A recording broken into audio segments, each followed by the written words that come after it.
Hey man, it's your boy ClipseyBaby. We back with another detective series. And I am putting on my detective cap. We're going to be watching some true crime. We're going to watch some crazy stories. I got a lineup already set up for us to go through. So we're going to get right into it. Get ready. Grab your popcorn because it's about to get heavy. Let's go. So we got ourselves a crazy lineup. We're going to be watching some of these crazy videos. This first one is when a judge is a secret serial killer. This is like the system is crazy. Let's get right into it. Come on, man. In Wise County, Texas, Deputy James Boyd was performing a routine traffic stop on a 1991 black Cadillac DeVille. Okay. What he didn't realize was that the person driving this vehicle was the notorious Evan Spencer Ebel, a member of a violent prison gang known as got the this noted. Evan was incorrectly released from prison just 2 months before this encounter due to an error in his court records. During his short taste of freedom, he obtained a 9mm pistol and killed a Domino's delivery driver named Nathan. God damn. His uniform in the process. Evan then wore that uniform as a disguise and rang the doorbell of Tom Clements, the executive director of the Colorado Department of Corrections. When Tom answered the door, he was shot directly in the chest and killed. In the shocking overnight murder of the head of Colorado's prison system, What the Tom hell? Clements was gunned down as he answered the front door of his home last bro, night. Air trackers set. Just imagine. Miles per hour, and more shots are fired at law enforcement, all while weaving in and out of traffic. At one point, Evan blows a tire and smoke billows out from his vehicle, hindering the police cruiser's field of view. But the officer remains calm and stays right on Evan's tail. Eventually, Evan exits the highway, and the chase continues through the streets of Wise County. Then, out of nowhere, an 18-wheeler slams into Evan. His car is totaled, but the action isn't over yet. Evan immediately exits the vehicle and fires a barrage of bullets at the officers. The officers fire back, hitting Evan multiple times. Evan Ebel was killed instantly. Several significant pieces of evidence were found in Evan's Cadillac, including Nathan's Domino's uniform, directions to Tom Clements' house, a manifesto outlining his grievances with the prison system, and a hit list of other prison officials. This was an immediate red flag for authorities, as just 7 weeks earlier, another shooting took place with striking similarities. I'm trying to wait. On January 31st. Yeah, hold up, because I'm trying to figure out. Remember, the title of this whole thing is when a judge is secretly a serial killer. We just learned about another dude who's clearly a serial killer, right? He's out here shooting up anyone, going out shooting the police, ready to take. Okay, so he's doing this. How is this? And he has a hit. I think I'm putting the dots together now. Remember, I'm a detective here. He's putting the. He has a hit list of other court officials. So I think they're going to do some investigations on these court officials, why they would want to hit on him. Let's see what goes on. Let's see what happens. I think I know what's going on. On. 13. Just 3 days after Evan Ebel was released from prison, a DA in Kaufman County was shot just outside of the courthouse. Kaufman County 911. Yes, sir. We've got a gentleman on Grove Street and Madison that just got shot. Officer Jason Statsny was the first to arrive at the scene. He immediately began CPR. He got a shot in his brain. God damn. There you go. There you go, buddy. Keep breathing for me. 5 minutes later, an ambulance arrived and an EMT took over. Anybody know anything about it? He's one of the DA prosecutors.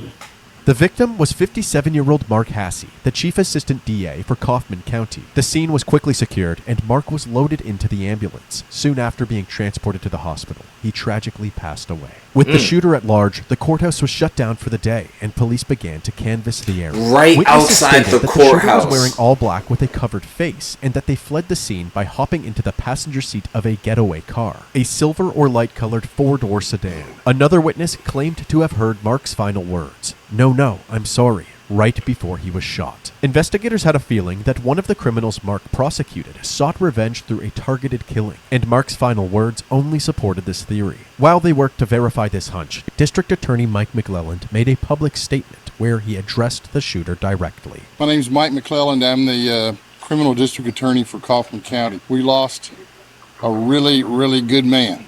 I hope that the people that did this are watching, because we're very confident that we're going to find you, and we're going to to pull get you out you of whatever hole you're in, and we're going to bring you back and let the people of Kaufman County prosecute you to the fullest extent of the law. 2 months later, when Evan Ebel's murder spree ended with his death, Mike and Kaufman authorities He wondered meant if that they could shit. link Evan's 211 crew affiliation and hit list to Mark's murder as well. Unfortunately, Mike wouldn't live long enough to find out, as he became the next victim.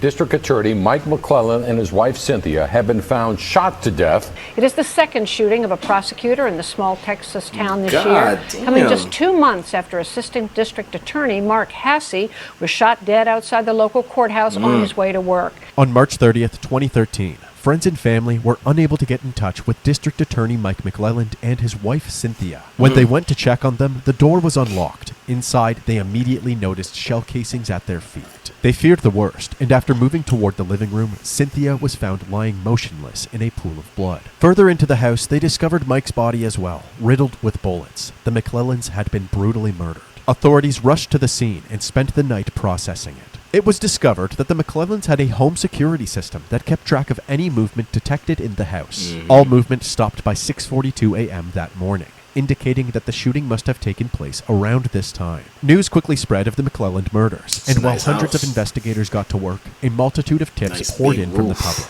But one of these tips was much different than the others. It came in on the night of Easter Sunday, and it simply read, Do we have your full attention now? Only a response from Judge Bruce Woods will be answered. You have 48 respond. You have our attention. How can the county judge contact you? Since the Crime Stoppers program protects the anonymity of those sending tips, law enforcement had no choice but to await a response from this mysterious tipster. 12 hours later, that response came. It started with, Your act of good faith will result in no other attacks this weekend. This mysterious person went on to prove that they were in fact the killer, by stating the kind of ammunition used to murder Mike Hasse, something only law enforcement and the killer would know. Then, the killer had a very specific demand.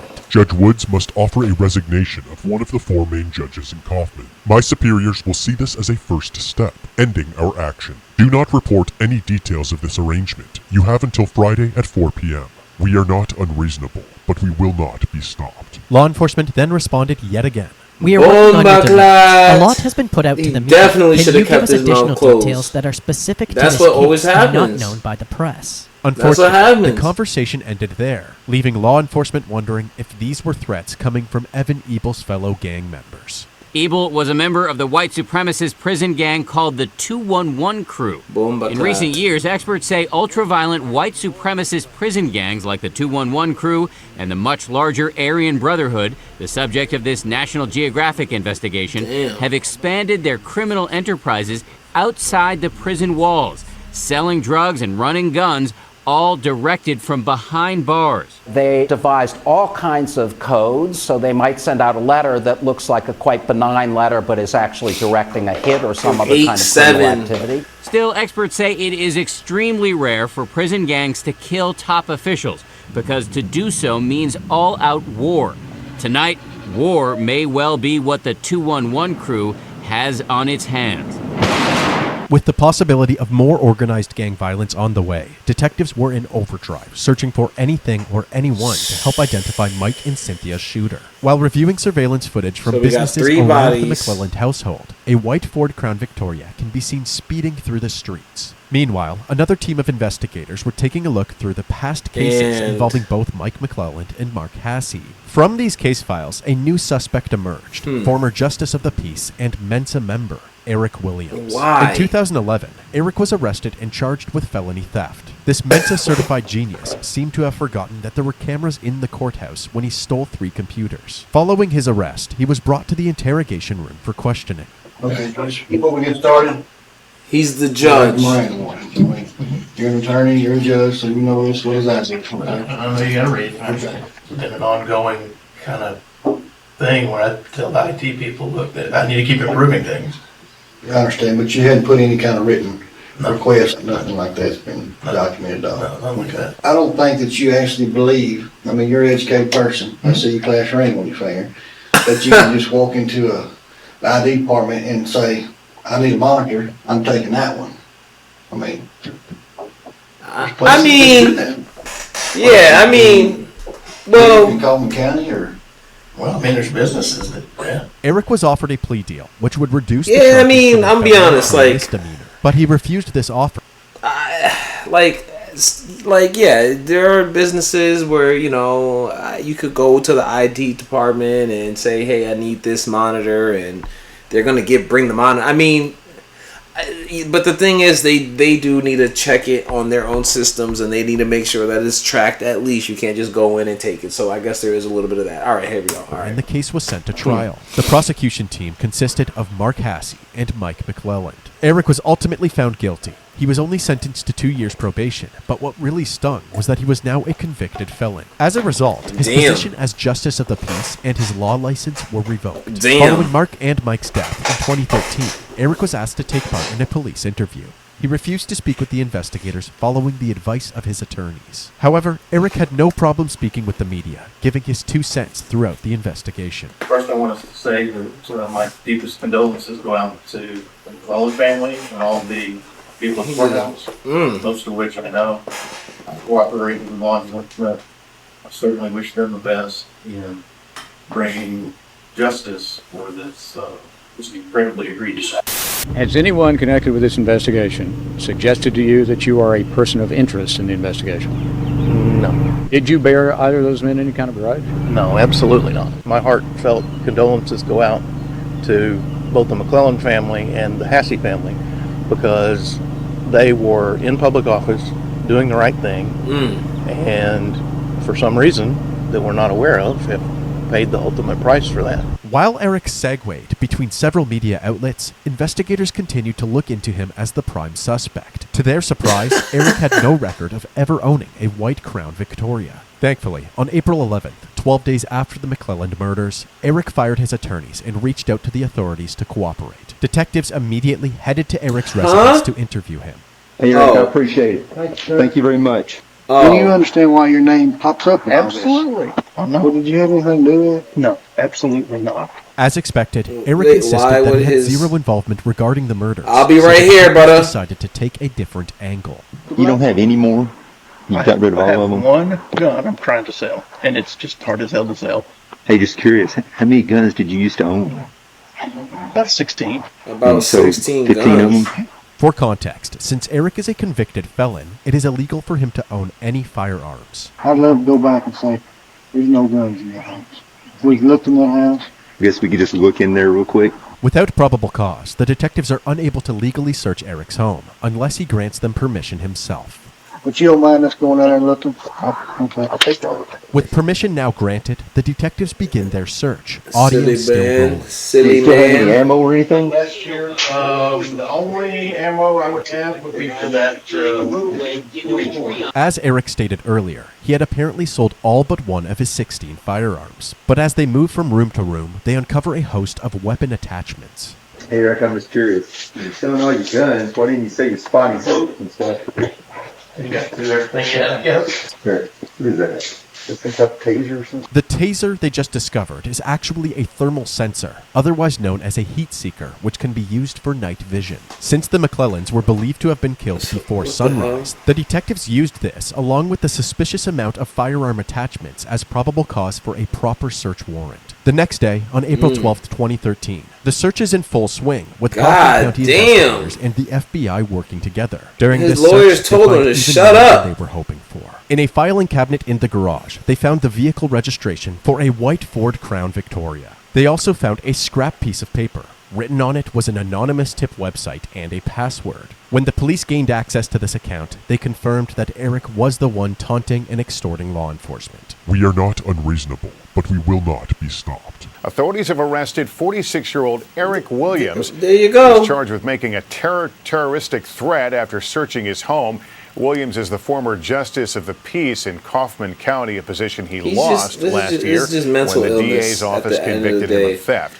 He has not been named a suspect in the murders. As the investigation honed in on Eric, several more tips came in, getting rid of your including one from lawyers. a man named Roger. Roger and Eric became friends during their time in the Texas State Guard, and in November of 2012, Eric convinced Roger to rent a storage unit for him. Once Roger heard about the search of Eric's home, he immediately reached out to law enforcement and told them about this unit. On April 13th, 2013, police executed a search of this unit, and to say they hit the jackpot would be an understatement. Not only did they find the white Crown Victoria, but they also unveiled police uniforms and badges, bulletproof vests, and an arsenal of weaponry, including knives, a crossbow, multiple guns, and ammunition that could have killed both Mark Hasse and the McClellans. And of course, pickle jars filled with homemade napalm. Several firearms were sent in for forensic testing, along with a stray bullet which was found in a random bag away from all of the other ammunition. As for the silver sedan, police were eventually able to locate receipts for a silver Mercury Sable, which had been towed away after sitting in the storage facility's parking lot for too long. The test results came back, and after comparing the bullet with the shell casings at the murder scene, they were able to confirm that the bullet was ejected from the same weapon that killed the McClellans. However, they were unable to confirm if the firearms that they tested were used in any of the murders. Although this was very frustrating, prosecutors ultimately decided to move forward.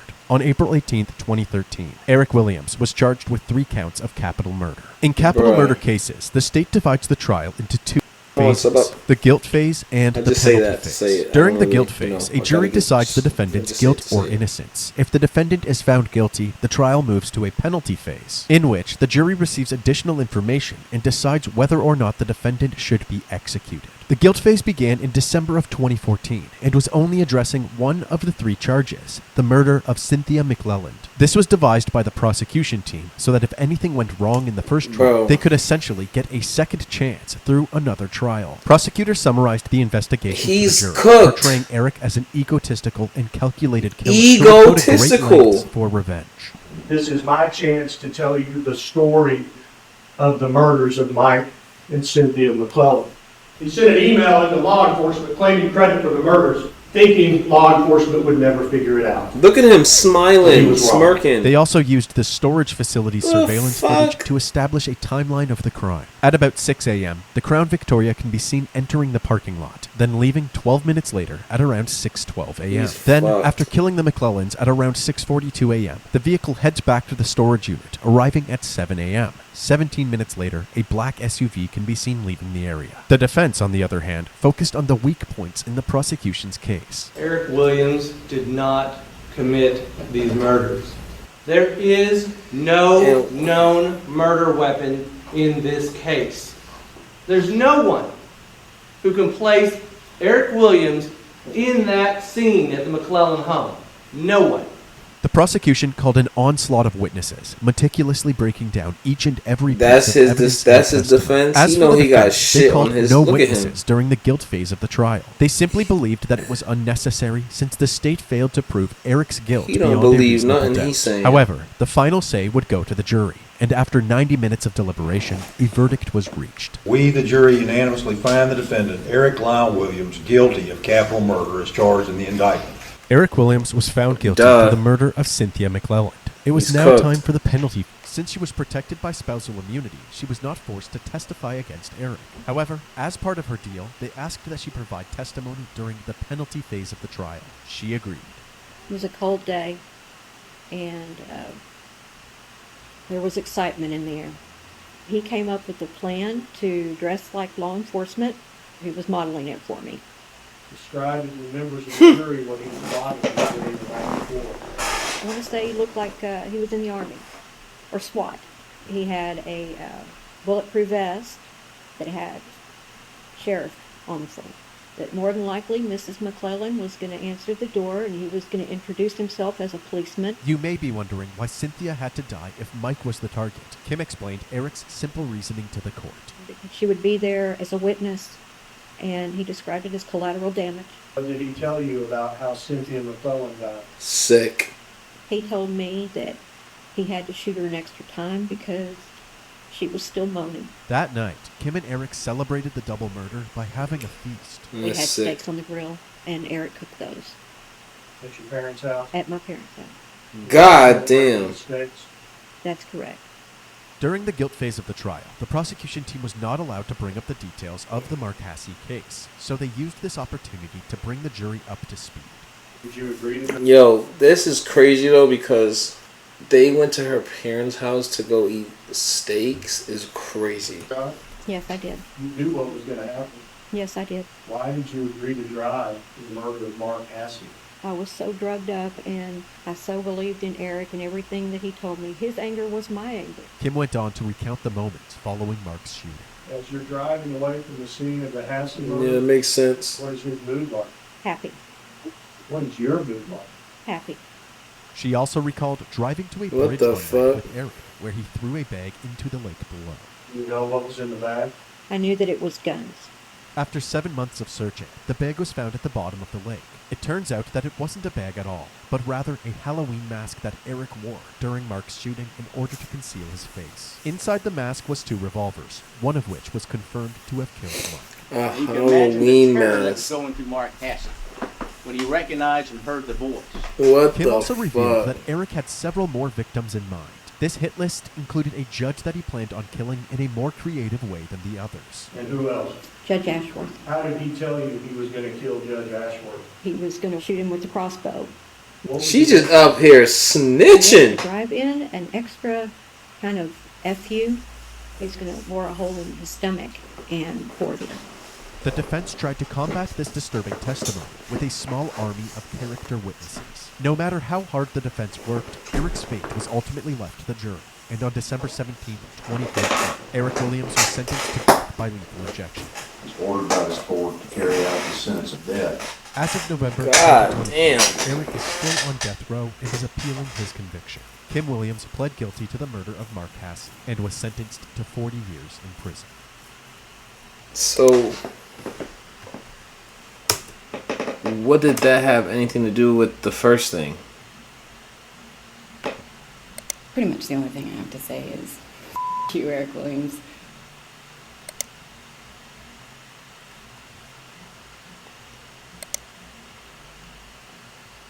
Well, here are my thoughts about the case.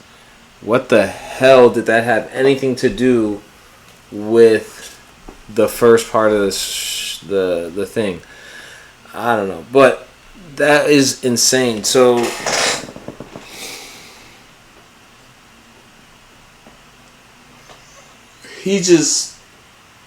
he was just crazy. I mean, that was pretty straightforward. It's not really secret. He was just crazy. He just went out, shot somebody, and then said, you know what, I'm shooting some more people, because he probably just got crazy grudges against them for winning cases or whatever the case may be, and just got mad and went out to go shoot people. I don't know, man. And then he got egotistical about it and wanted to just snitch on himself. That's pretty much what happened.